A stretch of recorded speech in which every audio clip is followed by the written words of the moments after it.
아멘, 아멘. 귀한 찬양 감사드립니다. 여러분, 누가 여러분에게 하나님은 어떤 분이신가 질문을 할 때 여러분 어떻게 대답하시겠습니까? 하나님은 어떤 분이신가요? 그렇죠. 우리의 구원자 되신 하나님, 창조의 하나님, 또 우리를 사랑하신 하나님, 또 자비의 하나님, 예수 그리스도를 우리에게 보내신 하나님 등등 우리를 도우시는 하나님, 이렇게 굉장히 많은 답을 우리가 할 수 있을 것 같습니다.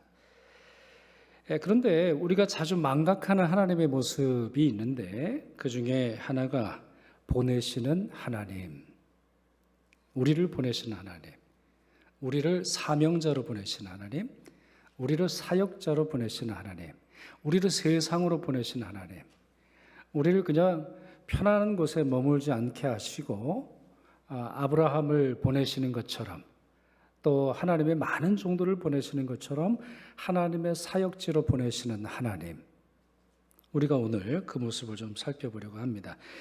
오늘 우리 설교 말씀의 키가 되는 문장은 요한복음 20장 21절입니다. 그 말씀이 이렇게 되어 있죠. 예수께서 또 이르시되 너희에게 평강이 있을지어다. 아버지께서 나를 보내신 것 같이 나도 너희를 보내노라 그러셨습니다. 나도 너희를 보내노라. 자, 이 장면이 어떤 장면인지 여러분 잘 아시죠? 예수님께서 부활하신 날 저녁입니다. 자, 예수님이 부활하시고 나서 제자들을 만나게 되는데요. 사도들조차 예수님의 부활을 믿지 못합니다. 왜냐하면 인간의 이성을 뛰어넘는 너무나 초월적이고 너무나 신비로운 것이기에 모든 사람들이 예수 그리스도의 부활이 사실이라는 것을 믿질 못하죠. 본문 바로 뒤에, 조금 전에 읽었던 본문 말고 그 뒤에 나오는 이야기가 뭐냐면 사도 중에 한 사람인 도마가 야, 예수의 부활이 어디 사실이냐? 내가 손가락으로 넣어보지 않고는, 내가 만져보지 않고는, 내가 두 눈으로 확인하지 않고는 나 믿을 수 없어. 이렇게 말하는 장면이 나옵니다. 사도가 이 정도이니 사도가 아닌 교인들은 어떻겠어요? 그들의 마음속에서는 예수 그리스도의 부활이 믿겨지지 않았고 마리아와 몇 명의 증인들을 통해서 예수 그리스도께서 무덤에 존재하지 않으신다라고 하는 사실만 듣고는 굉장히 두려워하고 떨었어요. 왜냐하면 언제 유대인들이 자신들의 문을 두드리고 그곳에 있는 곳에 문을 두드리고는 예수를 믿는 증거들을 찾지는 않을까, 아니면은 예수의 시신을 빼돌렸다라고 하는 죄목을 뒤집어 씌워가지고 또 다른 핍박을 하지는 않을까 두려워하고 있었습니다. 이런 상태를 잘 보여주는 구절이 19절과 26절인데요. 그 말씀이 이렇게 되어 있죠. 자, 요한복음 20장 19절 같이 읽을까요? 이날 곧 안식 후 첫날 저녁에 제자들이 유대인들을 두려워하여 모인 곳에 문들을 닫았더니 예수께서 오사 가운데 서서 이르시되 너희에게 평강이 있을지어다. 자, 8일 지난 후입니다. 자, 요한복음 20장 26절도 같이 읽지요. 시작. 여드레를 지나서 제자들이 다시 집 안에 있을 때에 도마도 함께 있고 문들이 닫혔는데 예수께서 오사 가운데 서서 이르시되 너희에게 평강이 있을지어다 하시고 그랬어요.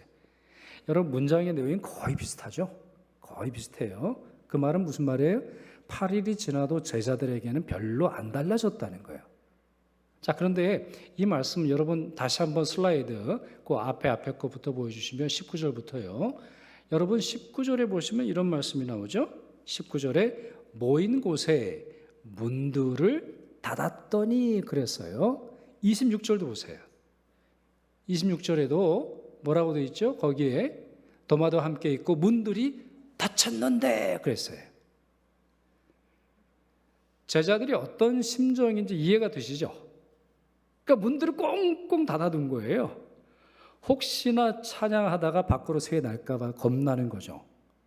혹시나 누군가가 들어와 가지고는 여기 예수 믿는 사람이 있다고, 우리가 십자가에 죽였던 그 예수의 하수인들이 여기 있다 이렇게 누군가가 고발할 것을 두려워해가지고는 창문도 닫고 정문도 닫고 뒷문도 닫고 모든 걸 닫아버린 거예요.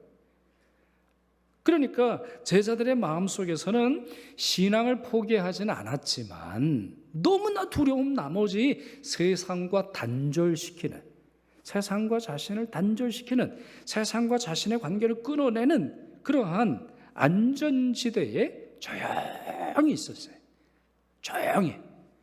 흩어지지는 못하고 도대체 어찌된 일인지 예수께서 부활하셨다고 하고 만났다는 얘기도 들리고 도대체 뭐가 뭔지가 모르는 상황 중에서 우왕좌왕하고 있었어요. 그 상징적인 표현이 문들을 닫아두고, 문들을 닫아두는 거예요. 우리부터 살자. 우리부터 생존하자. 야, 이제부터 교회는 생존 모드로 가는 거야. 뭐 다른 거 해. 그냥 조용히 있어. 가만히 있어. 우리부터 살아야 돼. 어떤 그러한 모습으로 있게 되었다라고 하는 것이죠. 예수께서 바로 그것을 오셨습니다. 두 번 반복해서 19절 읽어보고 26절 읽어봐도 마찬가지고 문들을 꼭꼭 닫아둔 상태에서 예수께서 오시면서 다음과 같은 말씀을 하시죠. 자, 19절과 21절에 너희에게 평강이 있을지어다. 평화를 먼저 빌어주세요.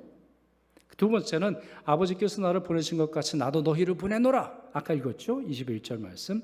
아버지께서 성자 예수를 보내신 것처럼 저 높은 하늘에서 이 낮고 낮은 곳으로 보내신 것처럼 하늘의 임금이고 세상을 주관하시고 통치하시고 모든 권세를 가지고 계시지만 정말 작은 아이로 말구유에 오신 것처럼 모든 능력을 가지고 계셔서 스스로 모든 고난을 발휘하실 수 있음에도 불구하고 자신을 위해서는 어떠한 기적도 일으키지 않으신 그 모습으로 보내신 것처럼 나도 너희를 보낸다.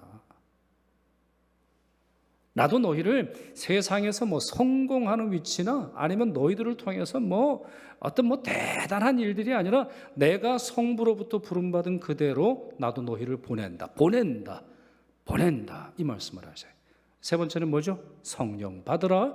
그리고 마지막으로 네 번째, 너희가 누구의 죄든지 사하면 사하여 줄 것이요 누구의 죄든지 그대로 두면 그대로 있으리라. 너희가 세상으로 나아가는 이유는 사람들의 죄의 권세를 끊어내라는, 죄에 묶여있는 사람들, 죄의 권세에 묶여있는 사람들, 아직도 참된 용서가 무엇인지 알지 못하는, 다른 말로 하면 뭐죠? 복음의 비밀을 알지 못하는 사람들에게 예수의 복음을 전하기 위해서 보낸다. 이 말씀을 하세요. 여러분, 거듭해서 반복되게 강조하고 싶은 말이 이거예요. 아버지께서 나를 보내신 것 같이라는 겁니다. 아버지께서 나를 보내신 것 같이. 하나님은 결코 자신들의 백성을 모으기만 하기를 원하시는 분이 아니에요. 그랬으면 어떻게 되는 거죠? 하나님께서 사람들을 불러 모으신 것 같이, 하나님께서 이스라엘 백성을 선택하사 예루살렘에 모으신 것 같이, 하나님께서 특별한 선민들을 선택하사 그들에게 복을 주신 것 같이 이렇게 될 텐데 주님은 그렇게 말씀하지 않으셨어요. 부활하신 주님께서는 아버지께서 나를 보내신 것 같이 나도 너희를 보낸다 말씀하셨죠. 성부 하나님의 목적이 뭐죠? 성부 하나님의 마음속에 있는 기대가 뭡니까? 예수 그리스도의 십자가를 믿고 부활을 믿어야 하는 이유가 어디 있나요? 우리가 예수 그리스도를 믿고 하나님의 백성이 되는 궁극적인 목적이 어디 있나요? 성부 하나님께서 예수를 보내신 것 같이 우리를 보내기를 원하신다는 거예요. 하나님은 우리를 보호하시기만 하고 돌봐주기만 하시는 분이 아니에요. 우리가 때로 칭얼대고 우리가 때로 작은 신음 가운데서도 응답하시는 하나님을 기대합니다만 그 자체가 목적이 아니에요. 우리가 응답받고 우리가 행복하고 우리가 높은 지위에 살고 우리가 평안하게 사는 것, 그것이 우리 구원의 목적이 아니란 말이에요. 우리 구원의 목적은 두 가지예요. 첫째는 주님께 예배하는 것이고 둘째는 예배가 없는 곳에 참된 구세주를 증거함으로 말미암아 함께 예배하는 선교와 전도에 있다는 것입니다. 가장 사랑하시는 아들을 보내사 죽으라고 하셨고 죽기까지 순종하신 독생자를 부활하게 하시어 온 세상을 구원하려 하셨습니다. 이것이 하나님의 마스터 플랜이에요. 그런데요, 주님께서 이런 말씀하셨잖아요. 아버지께서 나를 보내신 것 같이 나도 너희를 보내노라. 성부는 보내신 분이시고 성자는 보냄을 받으신 분이에요. 동시에 이 관계는 우리와 주님과의 관계에 있어서 똑같아요. 예수께서는 우리를 보내신 분이시고, 그럼 우리는 누구예요? 우리는 누구예요? 우리는 보냄을 받은 사람들이에요. 우리는 보냄 받은 사람이에요. 여러분들은 보냄을 받은 사람이에요. 여러분의 직장은 괜히 가는 게 아니에요. 주님은 여러분의 직장에 보내시는 줄 믿습니다. 여러분들이 지금 다니는 학교에 괜히 가는 게 아니에요. 여러분은 그 학교에 보냄을 받은 거예요. 여러분이 우리 교회를 출석하고 예배를 드리는 것은 단순히 여러분이 선택했기 때문이 아니에요. 여러분은 우리 교회를 섬기라고 보냄을 받은 분이에요. 그러니 우리를 보내시는 주님의 목적, 주님의 마음을 이해하고 순종해야 하는 것이죠. 달리 말하면 교회에는 항상 위험한 상황에 자기 자신을 노출하기 위해 준비하고 있어야 한다는 것이죠. 교회 안에 모여 있는 것조차 안전하지 않았습니다. 초대교회 성도들이 그랬잖아요. 그러나 예수님은 그들을 예루살렘과 유다와 사마리아와 땅끝까지 보내려고 하셨어요. 왜 그럴까요? 그 답은 너무 간단해요. 그것이 교회의 존재의 목적이기 때문이에요. 그저 안전한 곳에 머물면서 자기에게 주어진 하나님의 은혜를 누리는 걸로 만족하는 교회는 참된 교회가 될 수 없어요. 오히려 담장을 낮추고 문을 낮추고 세상을 향해서 나아갈 때 비로소 우리를 보내려고 하시는 주님의 뜻에 순종할 수 있게 되는 것입니다. 물론 무턱대고 나아간다고 말할 수 있는 것은 아니죠. 그래야 된다거나 아니면 나가야 한다거나 무턱대고 나가야 한다거나 우리가 그렇게 말할 수 없어요. 훈련되지 않고 무장되지 않으면 안 되는 것이죠. 그렇게 주님께서 주신 첫 번째 말씀이 뭐예요? 평안할지어다. 평안할지어다. 말씀의 평안, 성령이 주시는 평안, 또 주님께서 주시는 구원의 평안을 누릴 뿐만 아니라 성령으로 충만케 하시는 놀라운 은혜의 역사를 공급받아야 하는 것이죠. 그 공급받음 속에서 세상으로 나아갈 때 하나님께서 놀라운 일을 이루신다는 것입니다. 사랑하는 선교팀원 여러분, 오늘 말씀을 잘 기억하시길 바랍니다. 하나님께서는 여러분을 부르셔서 이번 기회에 캄보디아로 보내시는 줄 믿습니다. 여러분을 부르신 분도 하나님이시고 여러분을 보내신 분도 하나님이십니다. 물론 여러분들의 기도가 있었고 여러분의 헌신이 있었고 여러분의 결심이 있었습니다만 하나님께서 여러분을 보내시는 줄 믿습니다. 여러분 모두 캄보디아로 부름받았다고 하는 사실을 잘 기억하셔서 이제 이번 주 금요일 떠나서 다음 주 수요일 오실 때까지 정말 성령의 능력 가운데서 또 주님께서 주시는 평안 가운데서 모든 사역을 잘 감당하실 수 있기를 바랍니다. 이번 우리 단기 선교팀은 좀 독특하죠. 저희 교회 단독으로만 하는 것이 아니라 토론토 영락교회 교인들과 함께 하는 그러한 연합 사역을 하고 계시니 이제 하시게 될 텐데 그와 같은 사역 가운데서도 성령께서 지키시고 동행하시고 인도하실 줄 믿습니다. 여러분, 올해는 사실 저희 교회 선교에 있어서 굉장히 뜻깊은 해입니다. 제가 저희 교회 과거에 여러 우리 역사책들을 이제 출판을 하지 않았어요? 그래서 꼼꼼히 읽어봤는데 저희 교회가 처음으로 해외 선교를 꿈꾸는 거는 1983년입니다.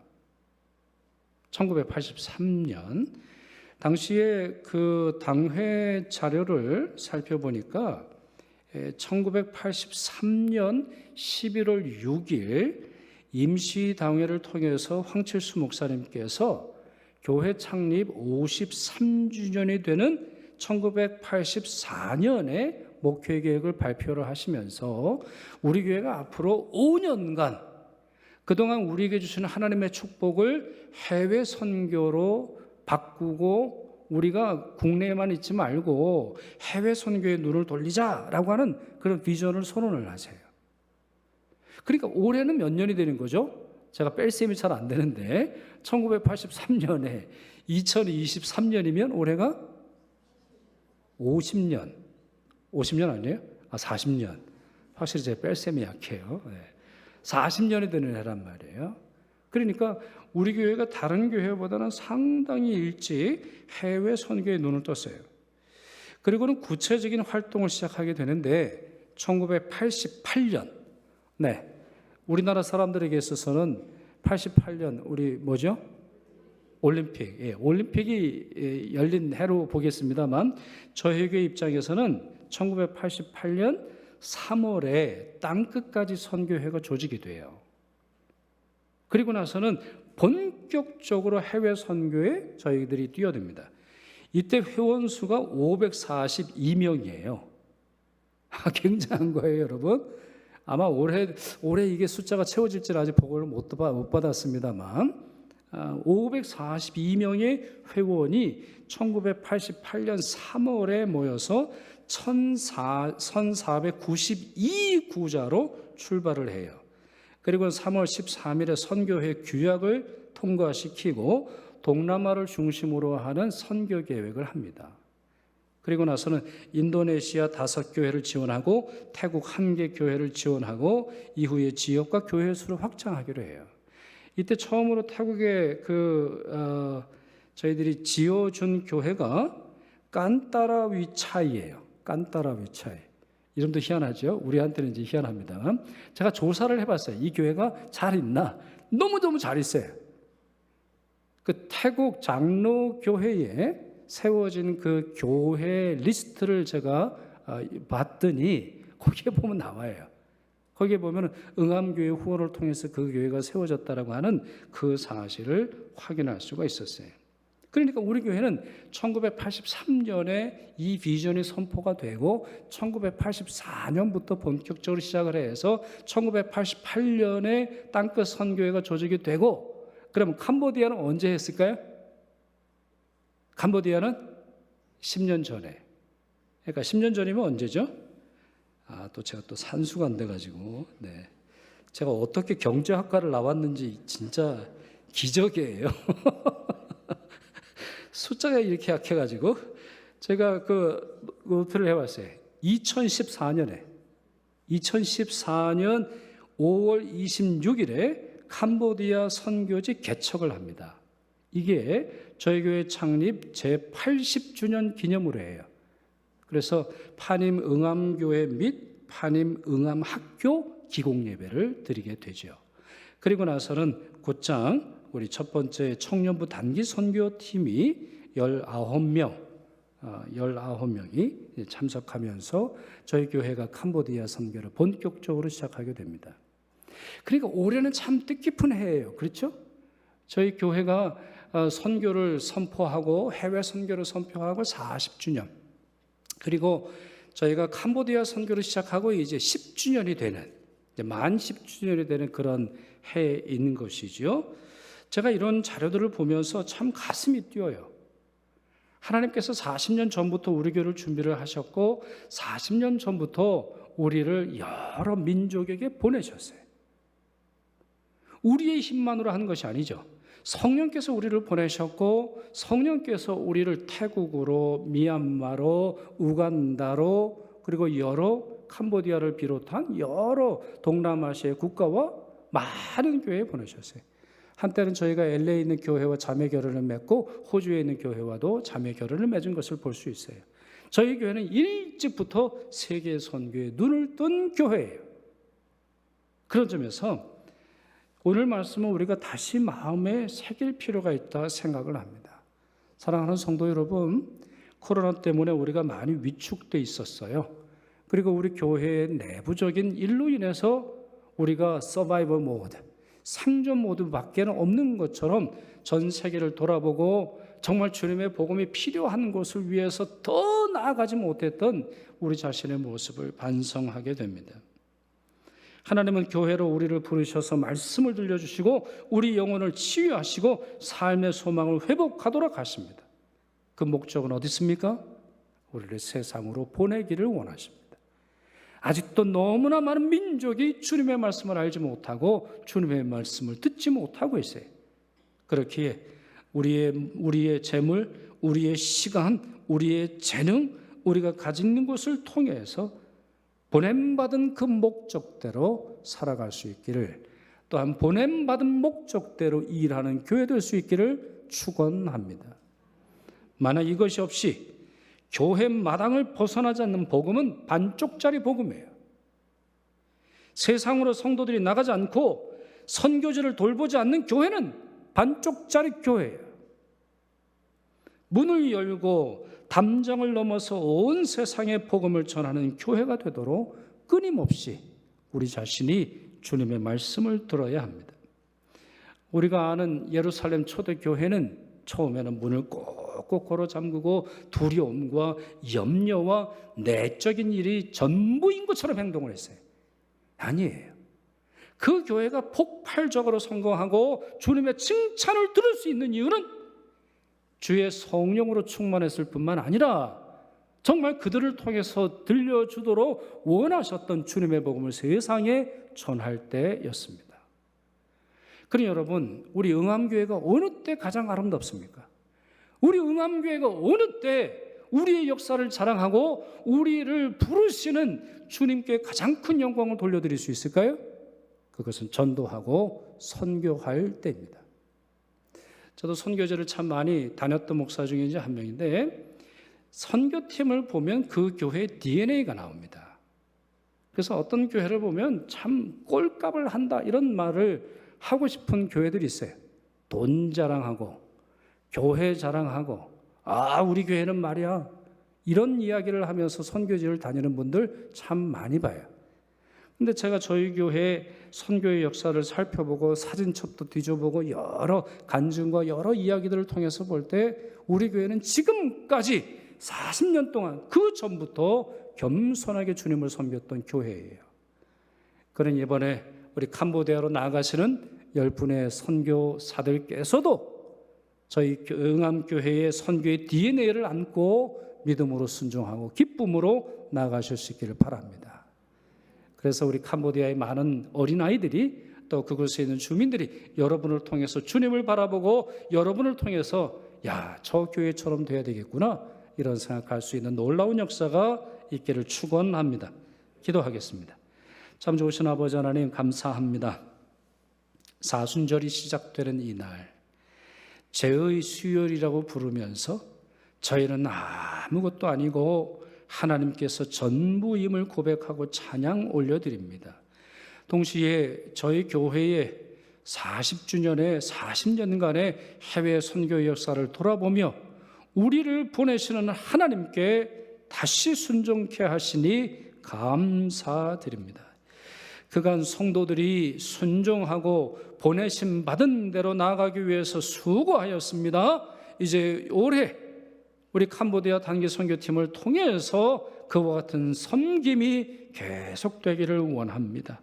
저들을 복 주시옵고 저들을 파송하고 저들을 위해서 기도하고 후원하고 함께하는 모든 성도들의 마음도 받아주셔서 하나님의 영광 받아 주옵시고 한때 킬링필드였던 그 땅이 생명으로 가득 찬 땅이 되도록 복내려 주시옵소서.